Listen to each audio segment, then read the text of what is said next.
I forgot.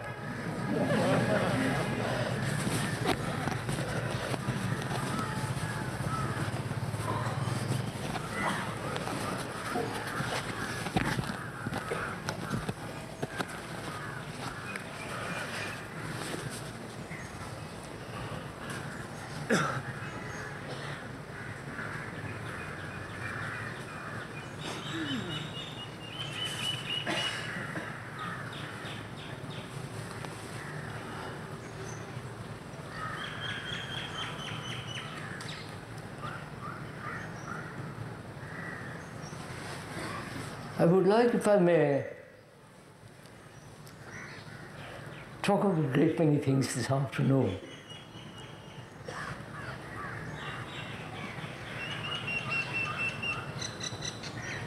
And if we can, together, go into something very simple but very, very complex.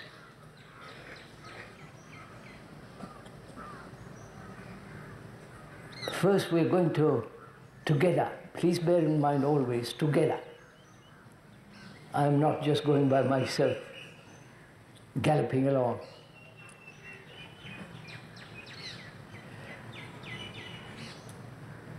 We're going to the question of whether it is possible to keep the brain very young, probably which has never been tackled by the scientists or by the gurus and religious people. I don't know, they may have, but I don't know. But also I would like to go into the question of continuity and advancement and death. And whether it's possible for human beings in our ordinary daily life to have a full heart, to know, to be aware, to have in their consciousness the quality of love. And also, if we have time, I think we'll share, going to the question of meditation. A mind that is in meditation. Not what is meditation or how to meditate, but the nature of a mind that is wholly involved in meditation. Meditation, when it is done consciously, deliberately, is no meditation at all. Which we'll go into all these things if we can this afternoon.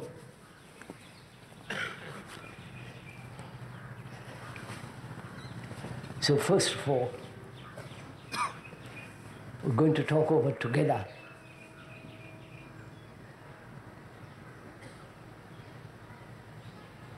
whether the brain, which is part of the whole mind, with its capacity to think, to store up a great deal of information, knowledge, experience from generation after generation, millennia after millennia, whether that brain, so heavily conditioned,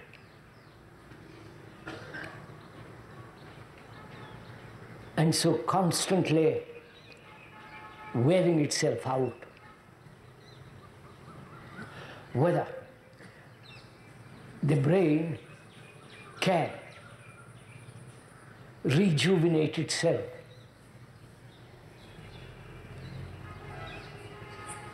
That's a very complex problem. You understand the question first. Because I'm sure, one is sure, this question has been asked in different ways, probably. but when I never gone into it deeply, and if we can be at least for 10 minutes serious, giving your deep attention, not to what I am saying, not what the speaker is describing or going into, but we are together taking a journey into the whole business of this brain, which is so very old, which is so extraordinarily capable, which has infinite capacities, which through time has evolved, acquiring a great deal of experience, knowledge, and whether such a brain, yours, not mine, yours, can unburden itself of a continuity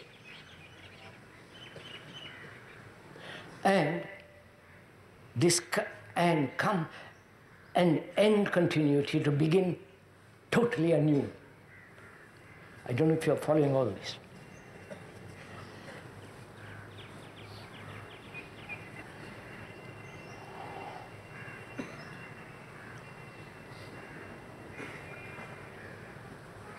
The scientists with whom the speaker has talked a great deal, they maintain there are two parts of the brain, the left and the right. The left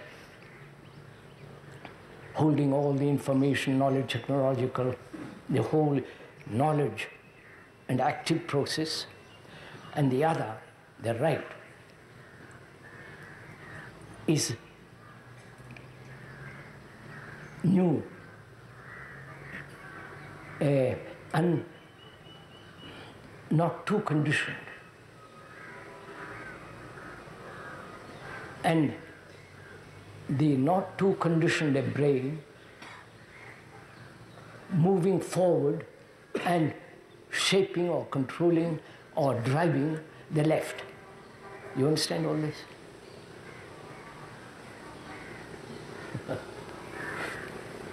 Probably I'm not a brain specialist, nor have I read all these books, but one can observe something quite different, which is the totality of the brain, not the left or the right, but the quality of the brain that has been evolved through various experiences, through various cultures, through various racial limitations, through various social, economic pressures. This brain is an extraordinary instrument. And whether that brain, which controls all our thinking, all our activities, all our sensory operations and so on, whether that brain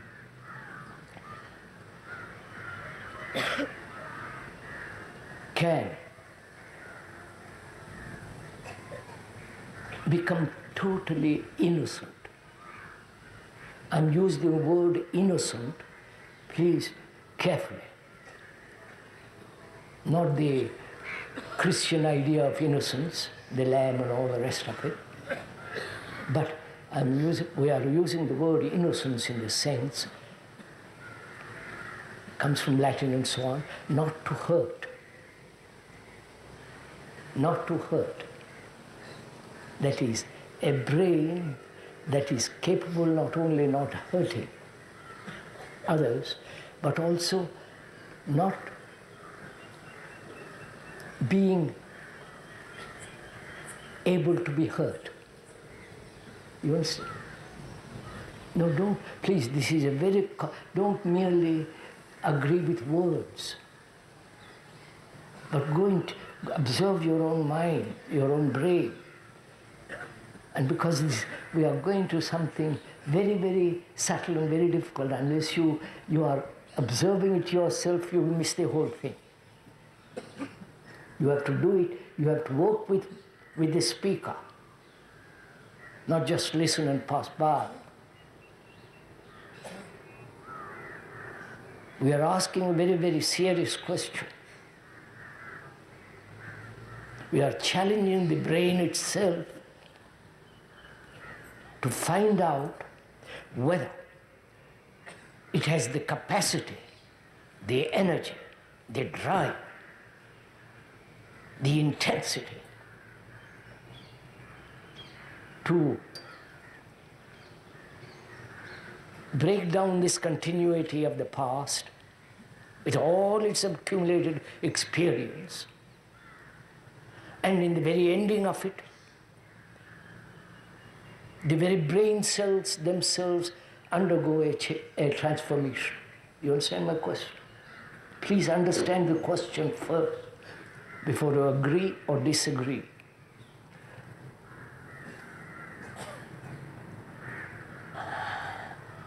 I wish there were only a few people with whom I can discuss.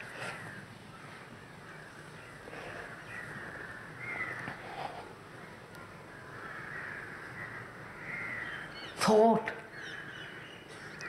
is a material process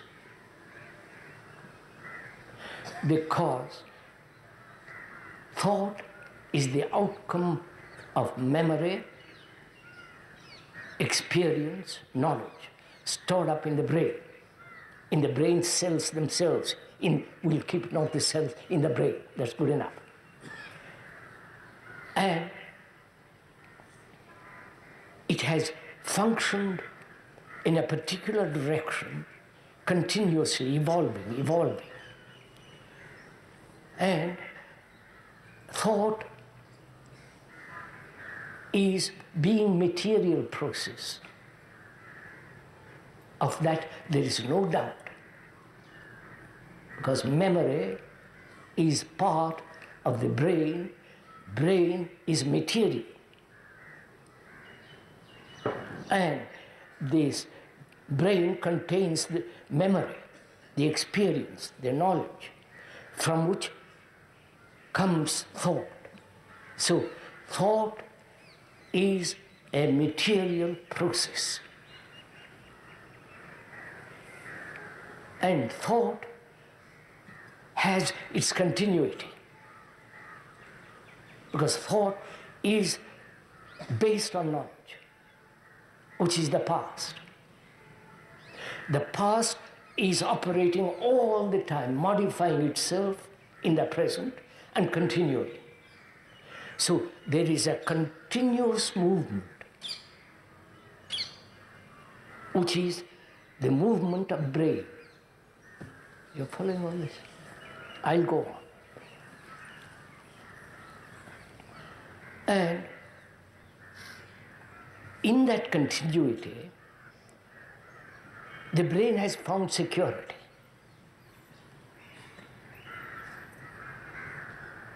Watch it yourself. A continuous tradition, values, opinions, judgments, evaluations, conclusions, and so on. A continuous tradition which conditions the mind, the brain, and that continuity is in time, a duration, and so in that duration, in that continuity, the brain has found security. You follow this? Watch it yourself, sir, because this is your life. For God's sake, not my life. Watch it yourself. So, in this continuity, it has found an immense sense of being safe. Because the brain can only function when it is completely safe. Either safe in a belief, safe in an illusion, safe in certain kinds of knowledge. This is what's happening to us. So the brain needs security. That's clear. You can watch it yourself, your own operation of thought, the movement of thought. Any disturbance in that continuity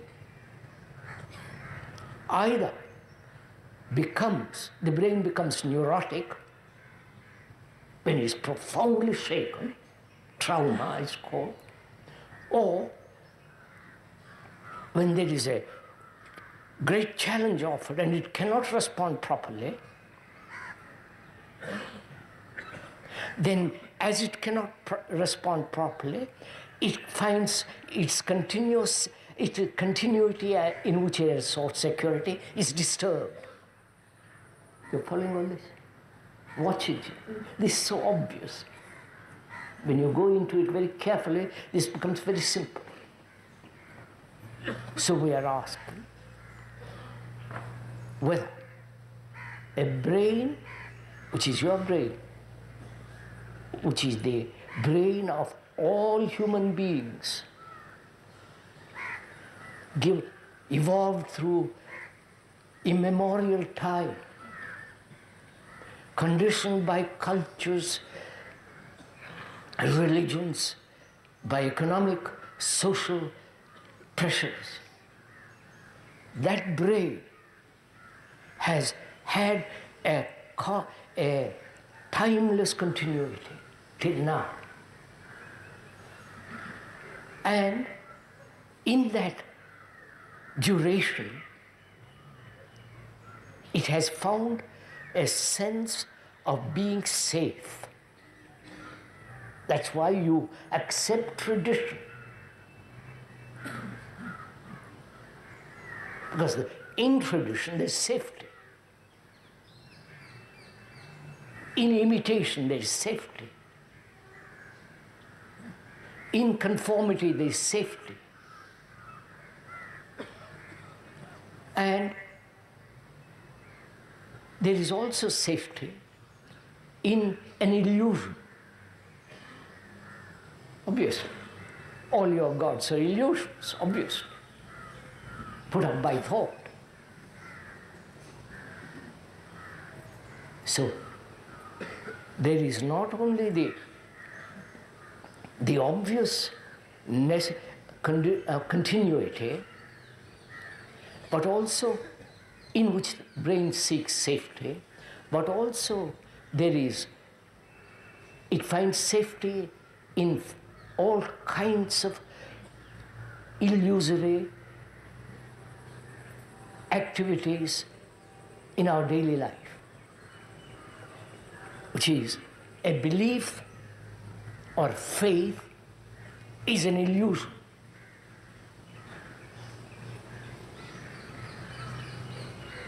There is no need for belief or faith, but having a faith in God, in Jesus, in Krishna, whatever you like to call it, and that faith, in that belief, or in that devotion, there is a sense of being protected, being in the womb of God. You understand? Which is an illusion.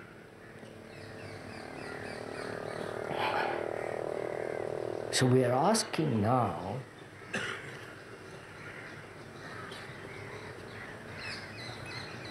whether the brain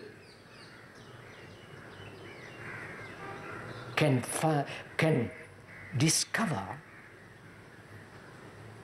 an ending of this continuity of time, because the continuity of time is considered advancement, progress, evolution. Evolution based on the continuity of knowledge. And we are challenging that. So we have to consider what is death. You understand?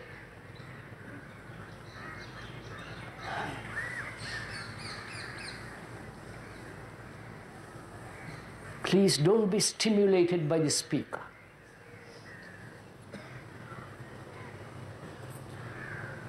Because if you are stimulated by the speaker, then when you leave the place, your stimulation disappears.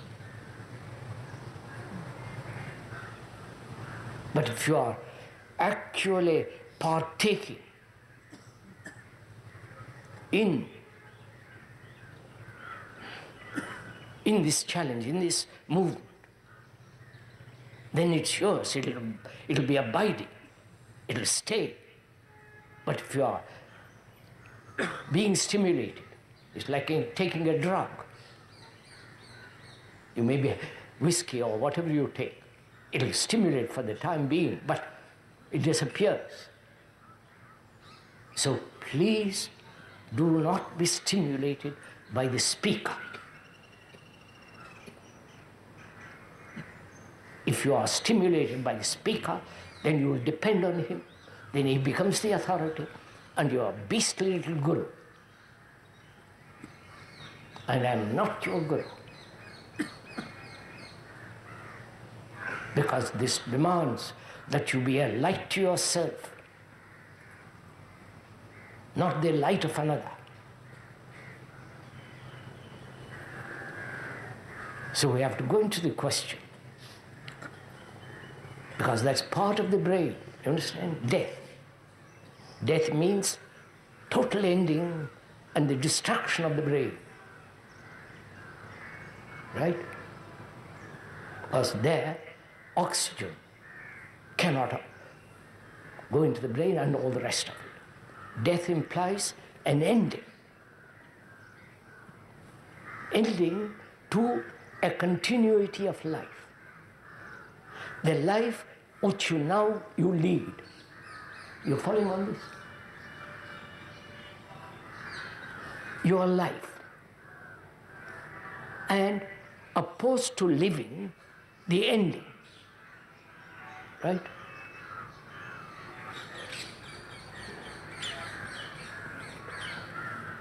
I don't know. So first, one has to examine the continuity of what we call living and the ending of it, which we call death.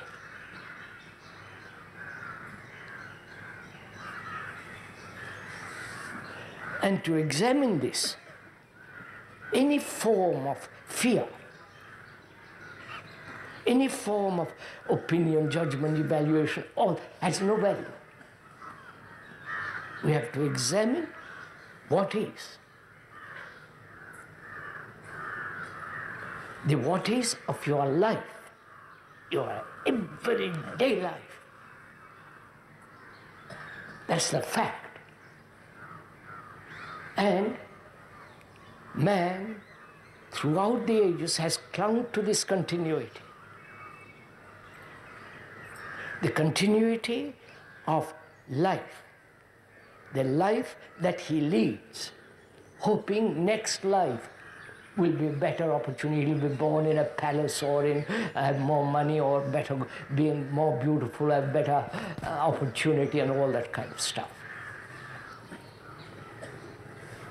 So we are asking something very clear, which is not only to observe, to examine what we call living, which is our relationship, our ambitions, our greed, our desire for power, status, anxiety, fear, pleasure, sorrow, attachment, detachment, the battle between the opposites, the contradictions. That's our life. With all the gods and superstitions, all that. The ideals, hoping I one day will all be brothers, all that. That's our daily living.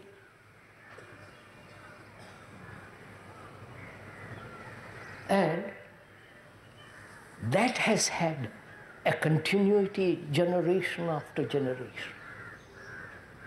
Please watch this extraordinary what we are doing. And we are asking, what is the meaning of death and what is the meaning of living? We have put death in opposition to life, to living.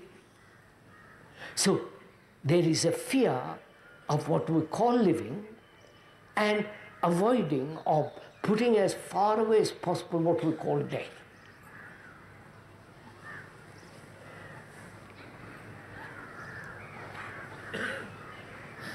So, continuity in time, continuity in our sorrow, continuity in our fear, continuity in our attachments. Please follow all this carefully. And when that attachment is disturbed, broken down, again another continuity, another attachment. Continuity implies time, right? Time is the movement of thought.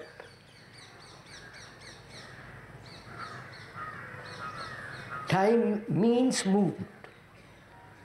From here to there takes time.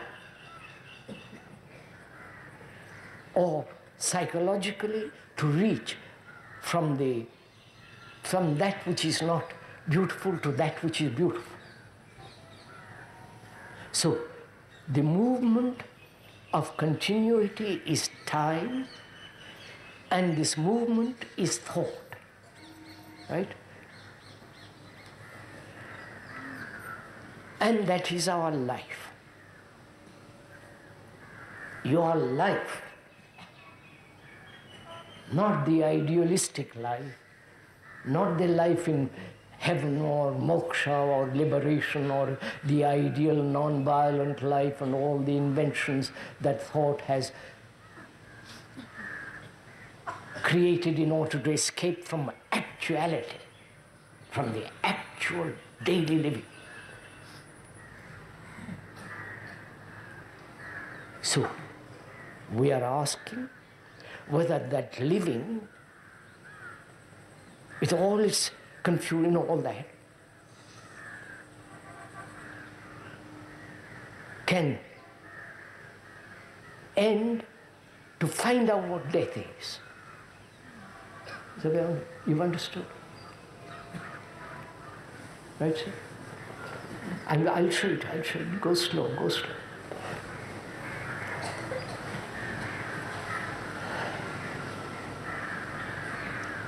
We are attached to a house, a person, to a belief, to a conclusion, to a concept, to an ideal, and so on. We are attached.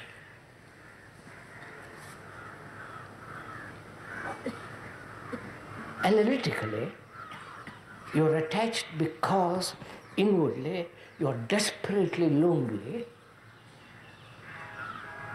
And being lonely, you want something to escape from this sense of total isolation.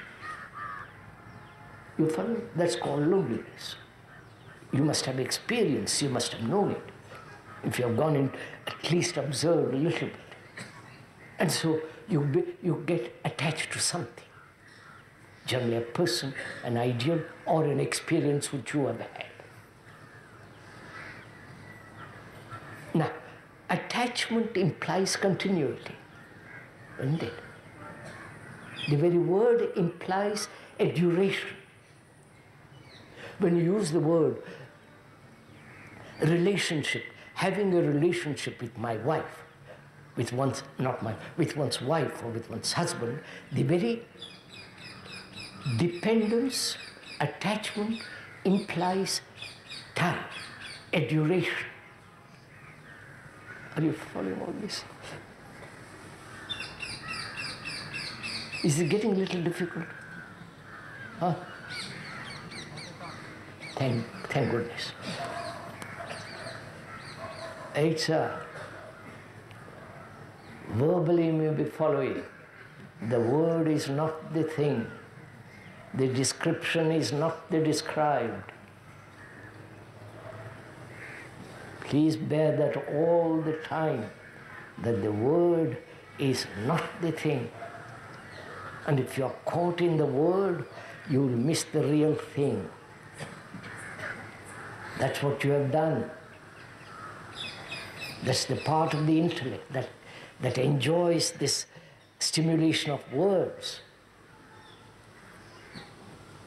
and clings to that stimulation. And from that intellectual operation, you have created such havoc in the world.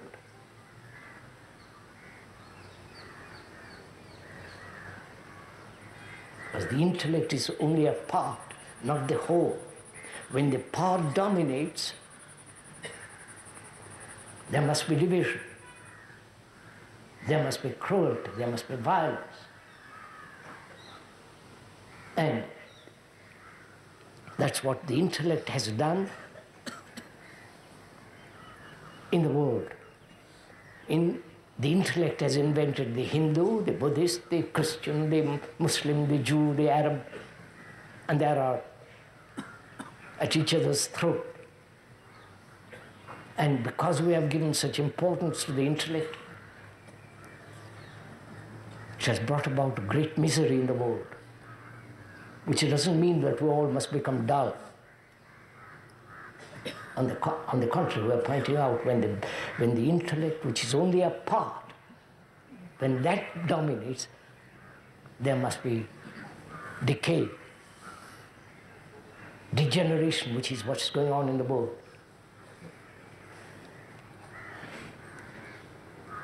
Now, we are saying attachment, the very word implies a sense of permanency, a sense of continuity, a quality of duration, and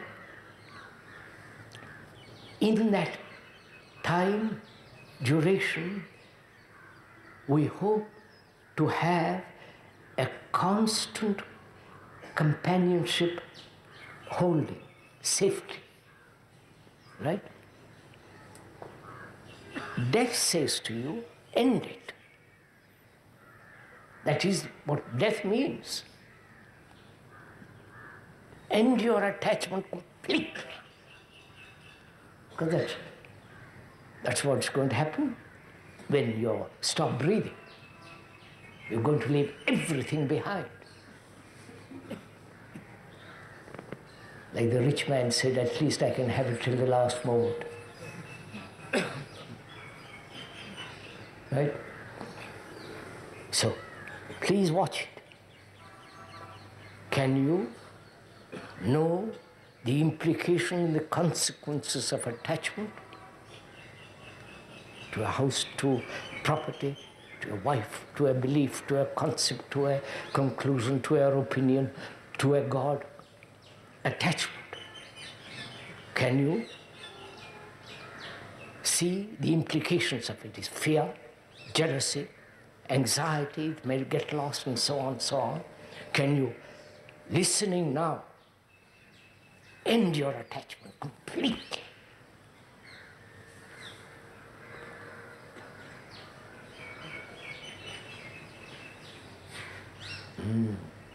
Now you won't shake your head.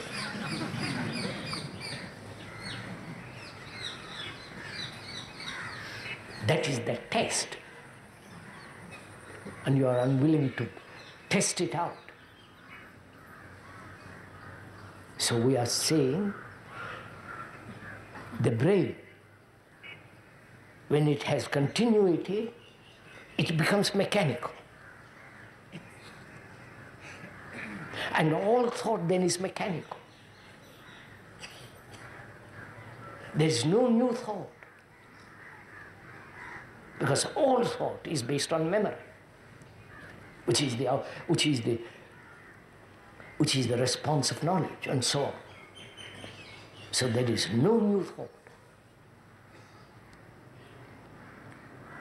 So death implies the ending of attachment.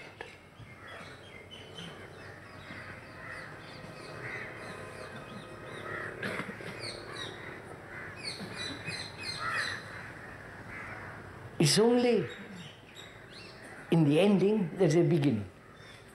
You understand? And please, this is something serious. Don't play with words. Because the moment there is an ending, something new will take place. But if there is continuity, there is nothing new under the sun.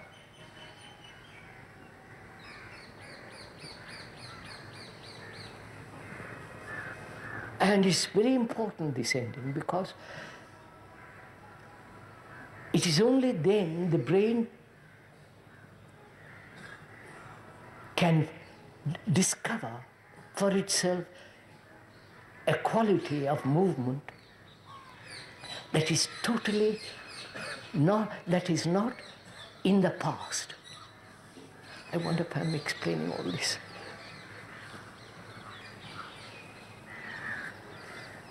Right? Are you following? So we're communicating with each other a little bit.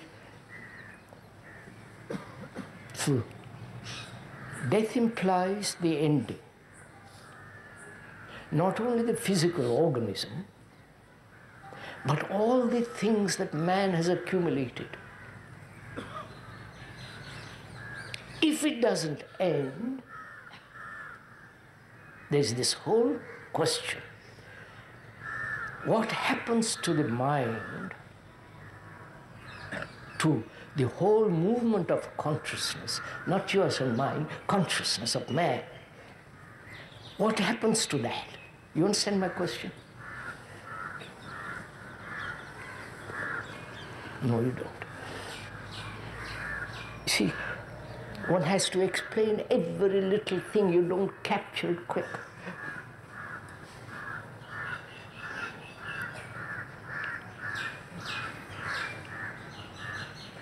So, our daily life is like a vast river.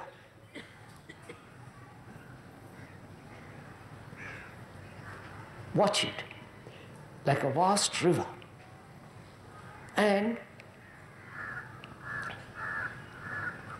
the whole human living is like that, in which there are all these complexities, problems, pain, sorrow, anxiety, everything is that river, of which we are a part. When the part dies, the stream goes on. The manifestation of that part of the stream is you, with your name, with your quality, and so on. But you are still part of the stream. Are you getting what I'm... Are you following, sir? Part of the stream. And we are saying the ending of that stream. You follow? Moving totally away from that stream. Never belonging to that stream. Because that stream is conflict, confusion, pain, attachment, detachment, what is right, what is... You follow? This battle that goes on within one. So we are saying, while you are living, conscious, alive, full of your mischief, your activities, your all that, see that the ending of a something voluntarily, not with a motive, ending voluntarily, attachment is the beginning of something totally new. You've got it? Because the I, the me, is a continuity. The I has been not only genetically from the millennia handed down generation after, it's a continuity. And that which is continuous is mechanical, nothing new in it. Right? I don't know if this is marvelous if we get into this. Now there's another point in this, another thing. There is continuity as long as the brain, please listen quietly, don't agree, just listen. As long as the brain is registering. Right? You following this? As long as I'm registering the hurts, the pain, the brain is registering all this, and that gives it a continuity. That gives the idea, I am continuing. And that continuity is considered a progressive diminution, gradually ending the I. You follow? So, as long as the brain registers, like computer, it is mechanical.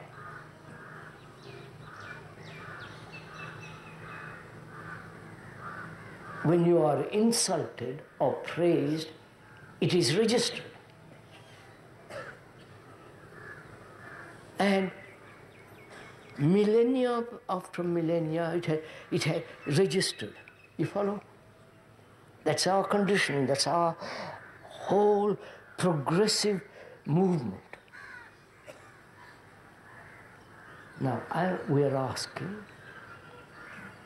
is it possible, please listen to the question first, is it possible not to register except that which is relevant and nothing else? You understood this? No, this is rather difficult.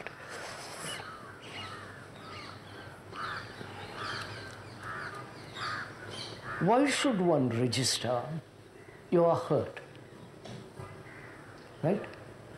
Why should you register somebody's insult or flattery? Right? I'm asking why?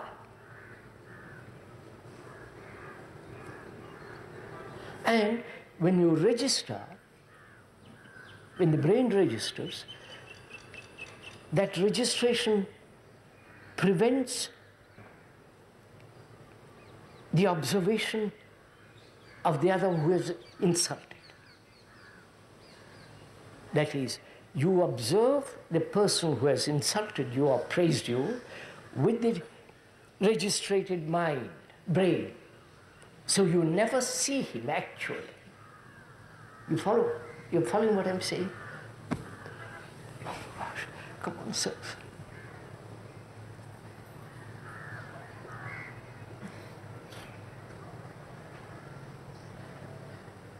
Your brain's registers again. This registration is a continuity, and in that continuity there is safety. It says, I have been hurt once, I won't be, therefore I will register it, keep it, and therefore avoid being hurt, both physically and psychologically, right? Physically it's relevant, but psychologically, is it relevant? You've understood my question?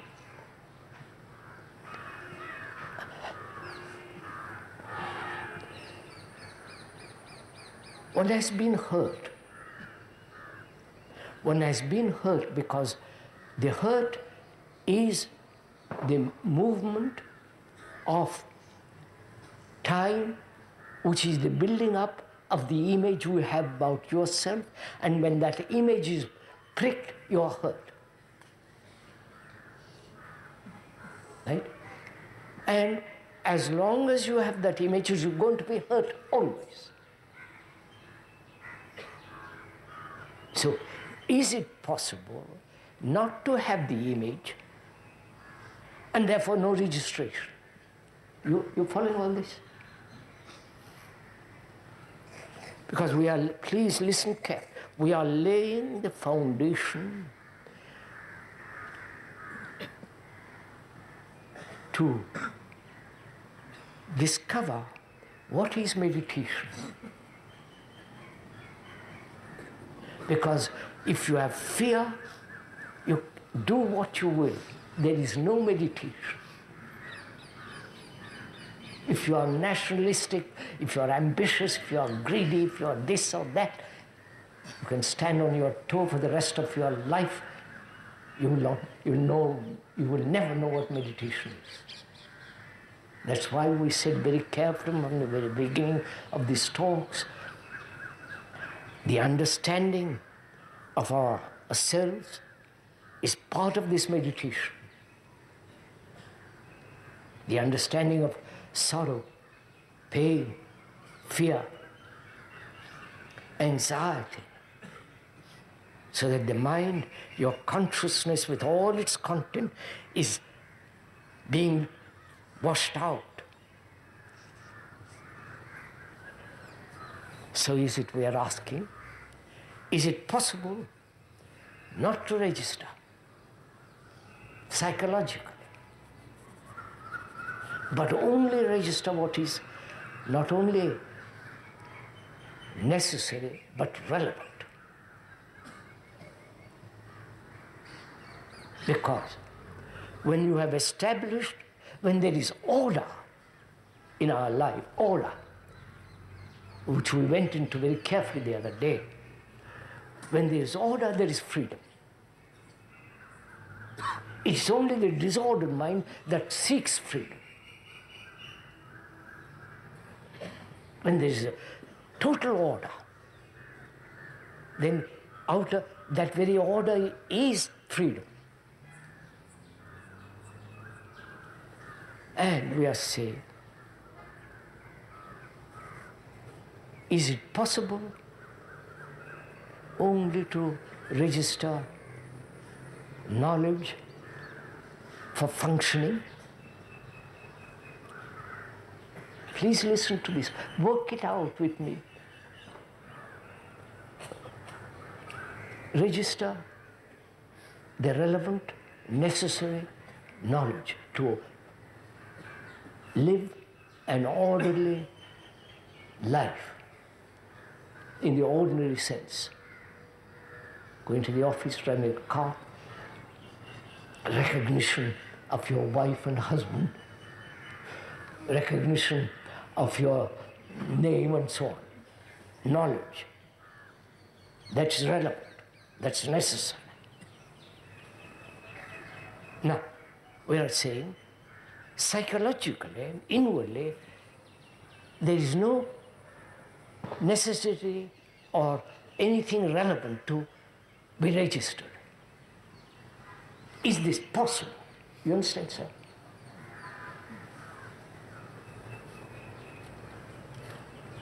Intellectually, logically, you can see this.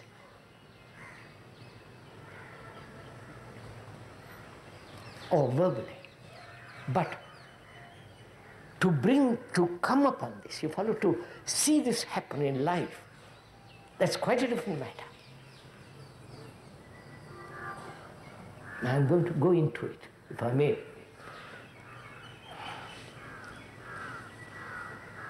Because I have so many things to talk about. I wish I could talk to you every day, but I can't. And probably you wish I couldn't.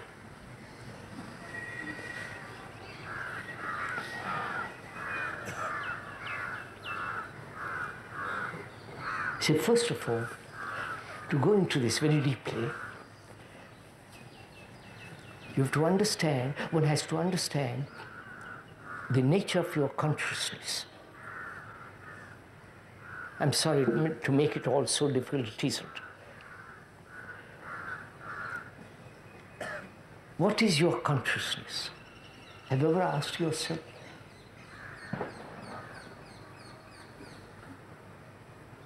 Your consciousness is its content, right? Without its content, it is not, right? You see this? Come on, sir, help me out, right? So the content makes up our consciousness. The content is our tradition, our anxiety, our name, our position, you follow? The content is that. And that's our consciousness. And thought is dissatisfied with this consciousness and says there must be super consciousness above all this. But that movement from the below to the upper is still the movement of thought. Thought is material process. Therefore, it is still part of this consciousness. I wonder if you get this. You understand? Have you understood this? It's part of this consciousness. The thought says there's infinite consciousness, cosmic consciousness, the highest. It is still within the field of this consciousness, which has its continuity. And the continuity is its content. Right? See this even verbally, intellectually, good enough. And this consciousness has its continuity. Attachment, all the rest of it. So we are saying, can this consciousness, with all its content, which is part of the brain, which is part of the mind being brain, emotion, all that, part of the mind is part of this consciousness. Can this whole consciousness realize its content, realize its duration, and take one part of that consciousness as attachment and end it? You understand? Voluntarily. So that means you are breaking continuity. I wonder if you follow this.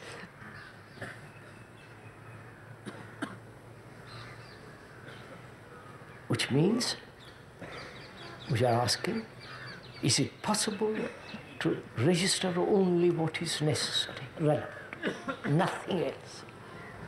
Understand the beauty of the question, the implications of that question, the depth of that question. We say it is possible. I will explain, but the explanation is not the fact. Don't be caught up in the explanations.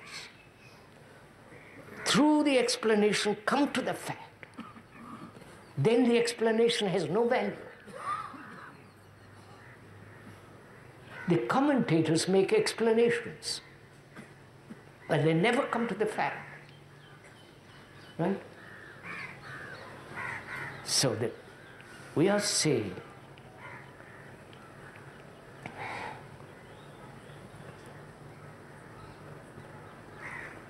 what has continuity is the movement of time, is the movement of thought, the movement of knowledge from the past modifying itself in the present and proceeding. That is the whole process of registration, right? Follow that. The whole movement of registration of the brain. Otherwise you couldn't have knowledge of today. So that's the whole movement. And we are saying that movement has taken over the psychological field. Right? Because one sees knowledge is necessary, otherwise you couldn't function, I couldn't talk. But I won't bring in my talking, that's a different matter. It's really, that is tremendously interesting. If you want to go into it, I won't go into it now.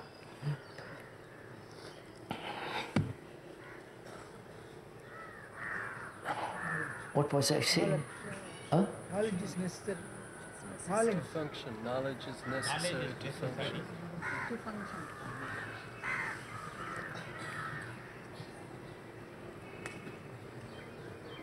We said knowledge is continuity. And this continuity, brain has found safety in this continuity. And therefore it must register. Right? But the more, but knowledge is always limited. Right? There is no omnipotence knowledge. So the brain has been, having found security in the movement of knowledge, clings to it and translates every incident, accident according to the past. Therefore, the past has tremendous importance to the brain, because the brain itself is the past. And your own intellect says, logically as we have explained, intellect says, which is the verbal explanation of the intellect says, I see very clearly that which has continuity has nothing new. There's no new perfume. There's no new heaven, no new earth. And so, intellect says, is there an ending of continuity and not bring danger to the brain? You follow? Because without continuity, it gets lost. So it says, if I end continuity, if intellect says to itself, says, if I end continuity, what then? The brain demands to be secure. What is then? If it can find something in the ending and the beginning, then it says, all right, I've got it. I'm safe. You understand? Now the brain has said, I can only function in security. Whether it's false or true, security. And continuity has given me security, which is the registration process. Follow? Registering. That has given it security. And you come along and say to me, to the brain, register only what is necessary, relevant, and don't register anything else. You understand my question? It is suddenly at a loss. You say, what do you mean by it? Because it's functioning out of security. So give me security and I'll go after it. You understand this? I say there is a security, but not this kind of security, which is to put knowledge, thought in its right place. Right? The very orderliness of life is possible only when the brain has understood that it is living in disorder, which it calls security. And when it realizes that there is, that security implies putting everything in order, which is everything relevant and nothing irrelevant. You're following on this? Then the brain says, I've understood this. I've got it. Which is, I have an insight into this whole movement of continuity. Right? You're following? It has an insight into it. And that insight is the outcome of complete order, which is the brain has put everything in its right place. Then there is total insight into the whole movement of consciousness. And therefore, it means the brain will only register that which is not, which is necessary, nothing else. You got it, you captured something. In that is implied the activity of the brain undergoes a change. The very structure of the brain undergoes a change because the seeing something for the first time anew brings a new function to operate. You understand all this? Huh? So your arm, this arm is developed because of function. Right? So when the brain discovers sees something new, there is a new functioning being born, right? A new organism is taking place. So we are saying it is wholly necessary for the brain to become very young, fresh, innocent, alive, youthful, when there is no psychological registration at all. And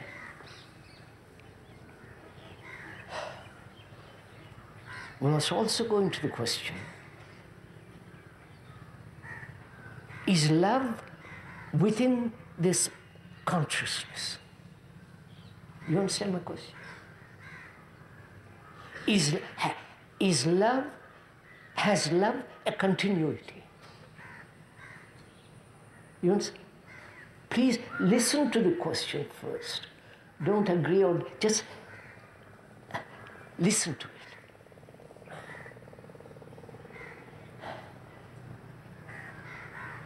Yes, we said consciousness is a continuity.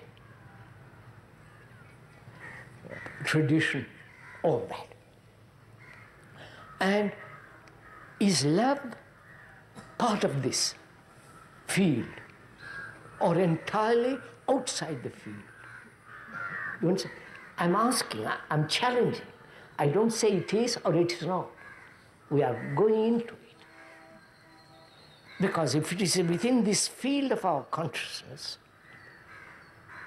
it is still part of thought. Right? Because the content of our consciousness is put together by thought. Belief, gods, superstitions, tradition, all that, fear, is part of thought. And is love part of thought? You understand what? Is part of this consciousness. Which means, is love, desire, is love, pleasure, sex and all the rest of it, is love part of this thought process? Which means, is love a remembrance? You're following all this?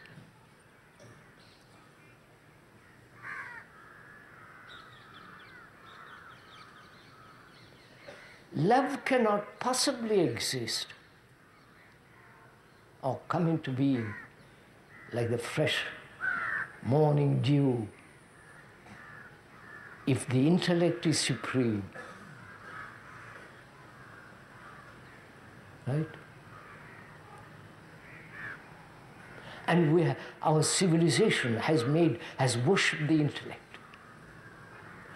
That is, worshipped it because it has created theories.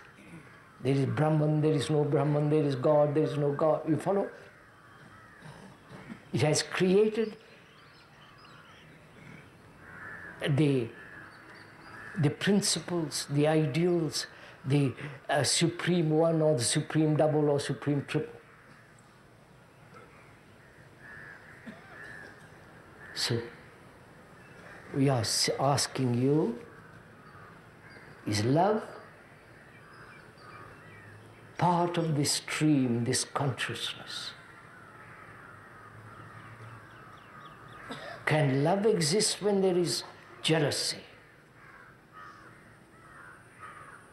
Can love exist when there is attachment to my wife, to my husband, to my children? Can love exist when there is the memory of sexual action? A remembrance, the picture, all that.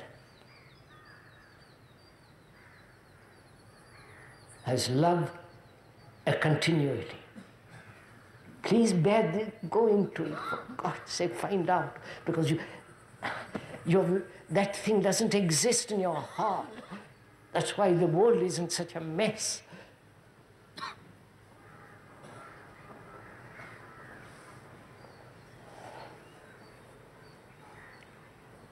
To come upon this love,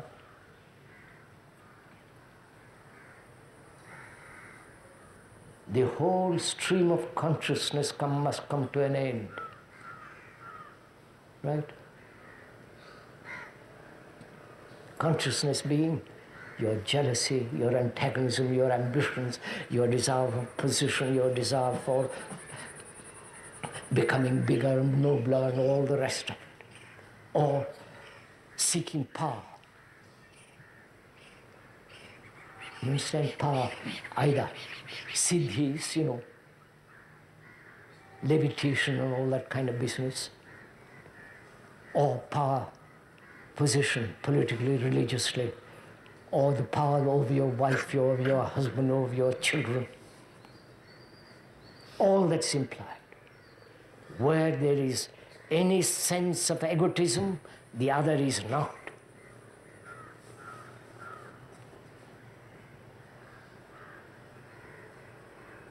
And the essence of egotism is the process of registration.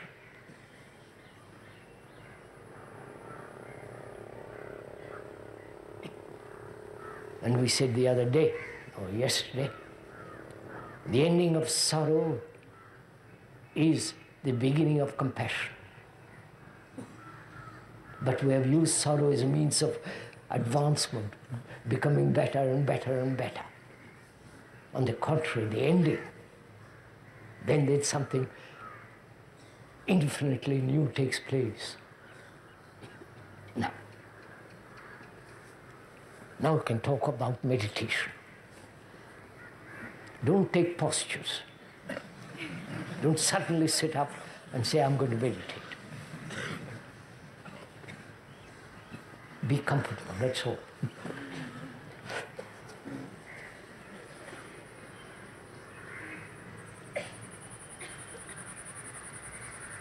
So there are several things implied in meditation.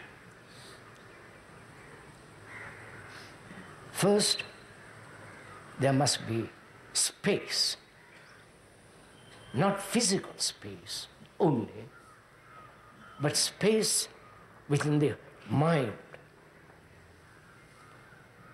which means no occupation. You understand this?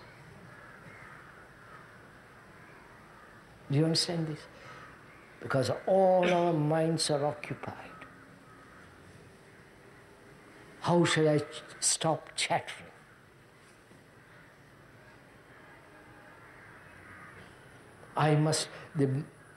I must be occupied with having a space.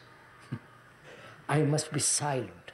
You follow this occupation, like a housewife with her cooking, with her children, like a devotee with his God, a man with his occupation, with his sex, with his job, with his ambition, with his position. The mind is wholly occupied. Therefore, there is no space in it.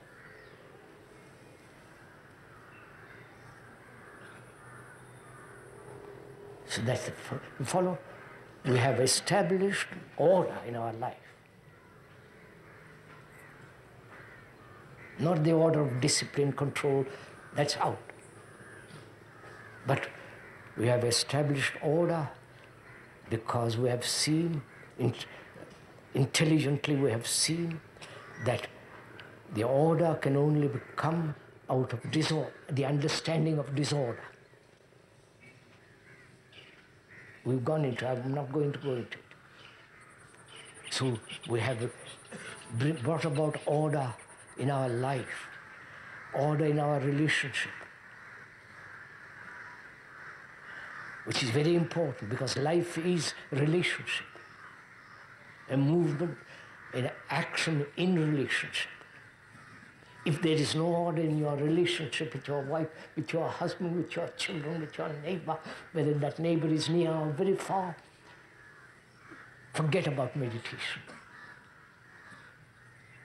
Because if you, out of having disorder in your life, you try to meditate, you will fall into the trap of illusions. So that's why we said, we have in these talks, if you have been serious, if you have followed, we have brought about order, absolute order, not temporary order, absolute order. That order can look to the cosmic order. You understand? It has a relation. I mustn't go into it. Just let me go into a little bit. That order has relationship with the cosmic order. Cosmic order is the setting of the sun, rising of the moon, the marvelous sky of an evening with all the beauty. And merely examining the universe through a telescope is not order. It's order in here, in our life.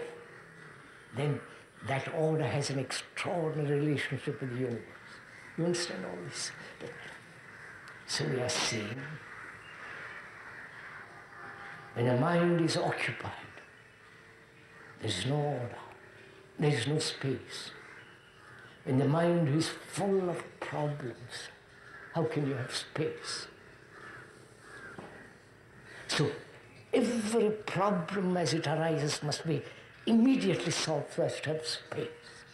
You understand? That isn't part of meditation. Not to carry problems over day after day, day after day, day after day.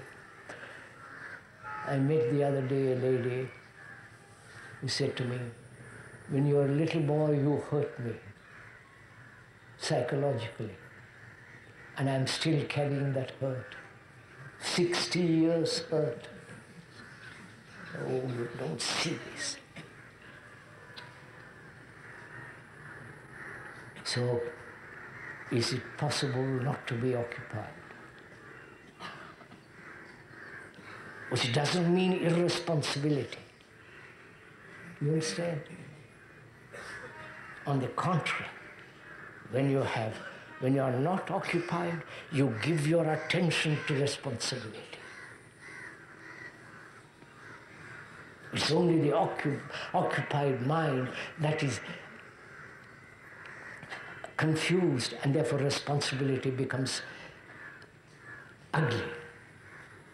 And responsibility then has the possibility of guilt and all that.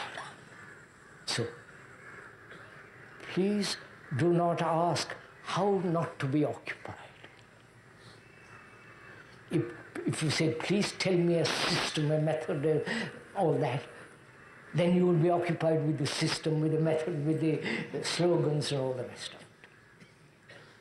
But if you see, if you have an insight, if you see that a mind occupied is a destructive mind, it's not a free mind, it has no space. If you see that, it happens. Then, next question is, oh Lord, is attention, inattention, and distraction. You follow? Attention, inattention, concentration, and distraction. Are you getting tired?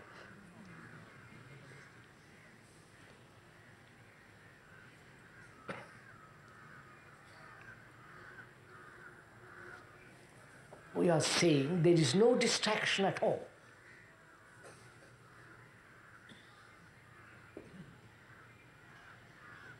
Please see that point very carefully. There is no such thing as distraction. I'll explain, I'll go into it. When you are attempting to concentrate, only then there is distraction. Right? That is, thought says, listen carefully please, thought says, I will concentrate on that. The image, the picture, the idea, the word or whatever it is. I'll concentrate on that. And thought is focusing its energy on that. But thought also wanders off. And then thought says, that is a distraction, I must come back to this. Both are the movements of thought. Are you following all this? So there is no distraction. It's only the movement of thought. Right? And concentration implies enclosure, resistance. Right? So we are saying, where there is concentration, which is the mind, the thought, focusing its energy on a particular thing, image, whatever you want to concentrate on, and in that process of concentration, thought wanders away. And that you call distraction. But this concentration and the movement away is part of thought, is thought. So don't ever say to yourself, I'm being distracted. Because you eliminate the conflict between concentration and distraction. You get what I'm talking? Go on, sister. And we are saying, if you have understood that, then attention. To attend. Are you attending now? Attend. Which means what? If you are really deeply attending, there is no center from which you are attending. Right? You understand? And that attention cannot, as you would like it, to continue. Right? You follow? The continuity is inattention. Have you understood this? I'll explain.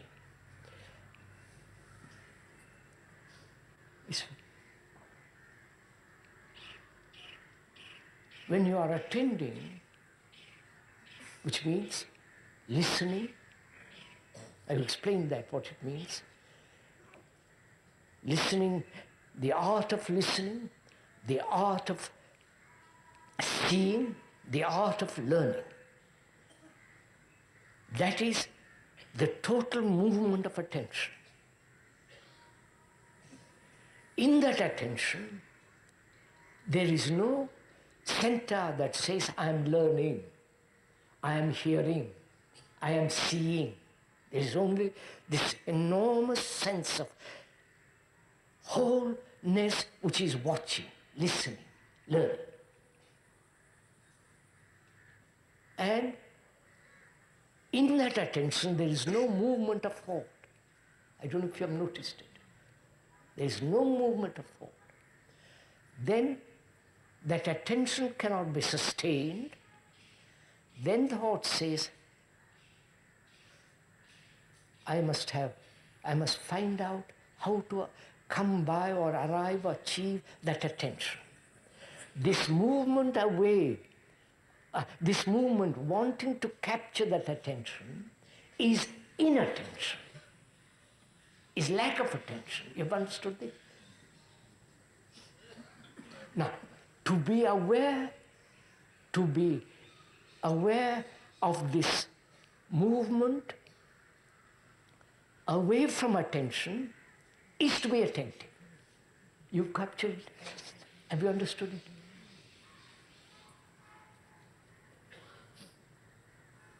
So, we said the mind must have a great space, limitless space, and that can only take place when there is no chatter, when there is no problem, because problems have been. And the movement of the mind in sleep is also quiet.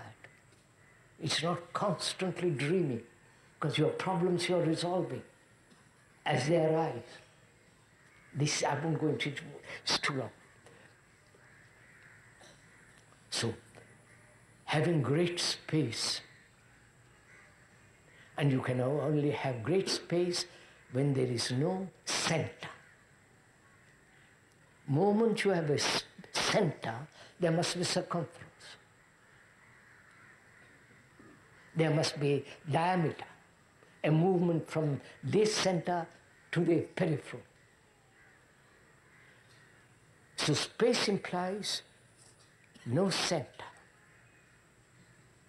Therefore it is absolutely limitless. And we are saying concentration is a distraction of thought. Thought itself is a distraction. And attention implies giving all your energy to listen, to see, right? In that there is no center. Then comes a mind that has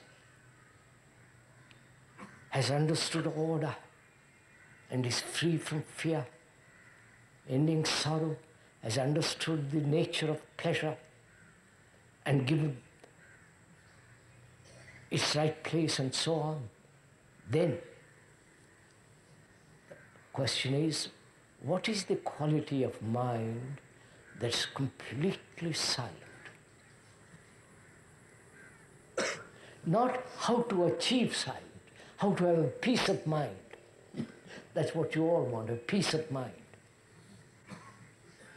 And you'll only have a peace. We are saying the quality of mind that's absolutely, timelessly silent. Now, there is silence between two notes. There is silence between two thoughts. There is silence between two movements. There is silence between two wars. There is silence between husband and wife before they begin to quarrel, before they begin to have all kinds of things happen. And so on. We are not talking of that kind of quality of silence, because they're temporary, they go away. But we are talking of a silence that is not produced by thought, that's not cultivable, that comes only when you have understood the whole movement of existence. You understand, sir? And then there arises, in that there is silence, there is no question and answer. There is no challenge, there is no search. Everything has ended. And in that silence, if you have come to that with a great sense of space and beauty and extraordinary sense of energy, then there comes that which is eternally, timelessly sacred, which is not the product of civilization, product of thought. That is the whole movement of meditation.